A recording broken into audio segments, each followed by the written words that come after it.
s'il y avait une femme qu'elles admiraient? Ouais, j'ai beaucoup réfléchi. Mmh.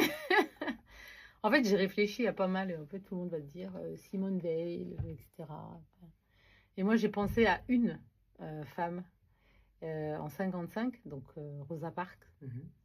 Heu et c'est assez marrant parce que je lisais un petit peu, par rapport à cette histoire où elle était donc en pleine ségrégation aux États-Unis, hein, pour, remettre dans le Mmh. contexte. Et ce jour-là, elle monte dans le bus et donc un homme blanc lui dit, «Lève-toi, tu me laisses la place». Et là, elle dit non. Et on lui a posé, hein, la question, pourquoi elle avait fait ça. Elle dit: «Moi, je j'avais pas envie. Ce jour-là, j'avais pas envie». Elle était pas particulièrement fatiguée, mais je pense que c'était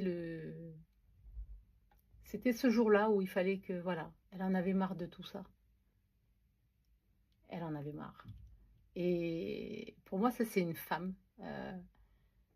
qui a su, à un moment donné, dire: «Bah, stop, stop». Mmh. C'est une femme qui a été arrêtée, à l'époque, Comme d'autres sont et qui arrêtés, aurait pu être tuée. Et en fait, ce geste, alors on le salue, hein, mais je me dis, il est anodin, mais voilà, il faut se dire une chose, c'est que suite à ça, il y a eu, le boycott de cette fameuse ligne, Montgomery. Elle a été accompagnée après, par, bah, Martin Luther King, et tu as eu un vrai mouvement en fait, qui s'est mis en place. C'est-à-dire que tous les Afro-Américains ont arrêté de prendre cette ligne de bus pour montrer mmh. le soutien à cette femme et pour dire: «Bah, non, ça suffit».